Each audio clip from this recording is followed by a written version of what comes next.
మీ పిల్లలు చదువుకుంటూ హాస్టల్లో ఉంటున్నారా? అయితే ఆ పిల్లల తల్లిదండ్రులు ఇది తప్పక వినాల్సిన ఆడియో. తల్లిదండ్రులందరికీ నమస్కారములు. నేను కూడా ఒక సామాన్య తల్లిని మాత్రమే. బిడ్డలు కలిగిన పేరెంట్స్కి ఒక చిన్న సందేశం ఇవ్వాలని దీని యొక్క సారాంశం. ఇప్పుడున్న పరిస్థితులలో ఏదో ఒక కారణం చేత చాలామంది పిల్లల్ని హాస్టల్లో పెట్టి చదివించుకుంటున్నాము. కానీ అక్కడ మన పిల్లలు ఏ విధమైన పరిస్థితులలో ఉన్నారో, ఇబ్బంది పడుతున్నారో మనము ఏడానైనా ఆలోచించామా?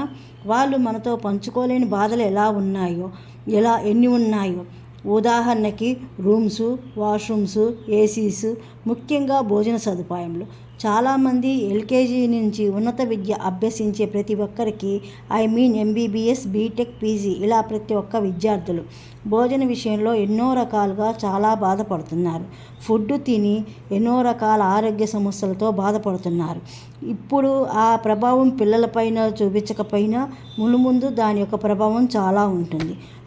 ఉదాహరణకు ఒక్కరోజు అసలు భోజనం మానేసే సందర్భాలు కూడా చాలా ఉంటాయి. కానీ అవన్నీ మనతో షేర్ చేసుకోలేరు. ఎందుకంటే మనం ఎక్కడ అరుస్తామో అని అడ్జస్ట్ అవ్వమని చెప్తాము. ఒకరోజు మనకి ఏమైనా తినేందుకు దొరకకపోతే అంతెందుకు లేక ఒక గంట ఒక 10 నిమిషాలు విలవిలలాడిపోతాము. అలాగే సరైన భోజనము సదుపాయం లేకపోతే వాళ్ళ చదువు ఎలా కొనసాగుతుంది? కాలేజీ యాజమాన్యాలు మేము హాస్టల్లో ఆ సదుపాయము ఈ సదుపాయము కలిగిస్తామంటారు. కానీ కనీస భోజన సదుపాయం మాత్రం కలిగించలేకపోతున్నారు. వాళ్ళు లక్షల ఫీజులు వసూలు చేసిన పేరెంట్స్ వాళ్ళు కష్టపడి వాళ్ళ పిల్లల బంగారు భవిష్యత్తు గురించి కాలేజీ యాజమాన్యం ఎంత అడిగితే అంత ఫీజులు కడుతున్నారు.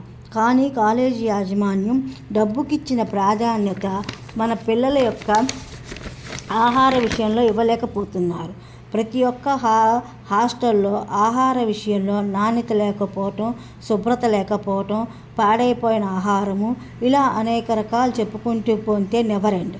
అలాగే ఐఐటి రూర్కెనాల్లో 2 days బ్యాక్ చూస్తే అక్కడ కాలేజీ విద్యార్థులు వంటగదిలోకి వెళ్ళి చూస్తే భోజనం వండే పాత్రలలో ఎలుకలు హల్చల్ చేస్తుండగా తీసిన వీడియోలు వైరల్ అయినాయి.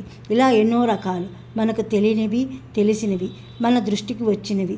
దాని యొక్క ప్రభావము మన పిల్లలపైన ఎంత ప్రభావం పడుతుందో ఒక్కసారైనా గమనించారా? పేరెంట్స్కి ఎంతసేపు మార్క్స్ గురించి ఆలోచించే వాళ్ళకి పెట్టే ఆహార విషయం గురించి ఆలోచించటం లేదు. మన పిల్లల భవిష్యత్తు ఎన్నో లక్షలు ఖర్చు చేసి వాళ్ళ యొక్క ఫెసిలిటీస్ గురించి ఆలోచించటం లేదు. కనీసం యాజమాన్యం వాళ్ళు ఏ అక్షయ పాత్ర వాళ్ళకి కానీ, హరే కృష్ణ వాళ్ళకి కానీ ఇలా సహృదయంతో చేసే వాళ్ళకి క్యాంటీన్ మెయింటెనెన్స్ ఇస్తే, సేవా దృక్పథం ఉన్న వాళ్ళకి క్యాంటీన్ మెయింటెనెన్స్ ఇస్తే బాగుంటుందని ఆశిద్దాము.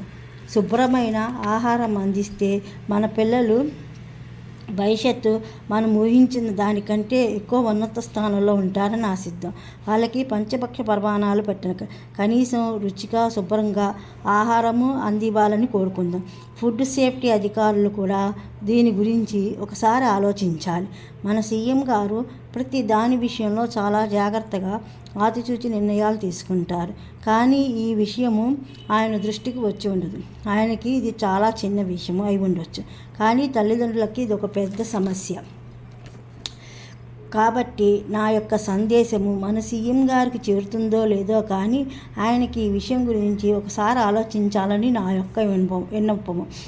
నా యొక్క ఈ సందేశం ఎంతమందికి చేరుతుందో తెలియదో కానీ ఒక తల్లిగా నేను పడే ఆవేదనను అర్థం చేసుకుంటారని ఆశిస్తున్నాను. చివరిగా తల్లిదండ్రులందరికీ ఒక విన్నపము. ప్రతి నెల ఒకసారైనా మీరు మీ పిల్లలు తినే హాస్టల్ క్యాంటీన్లో ఒకసారైనా మీరు భోజనం చేయాలని కోరుతున్నాను. ఈ విధంగానైనా హాస్టల్ నిర్వాహకులు మిగిలిన 29 మన పిల్లలకి మంచి భోజనం దొరకాలని ఈ విధంగా ప్రయత్నిద్దాము.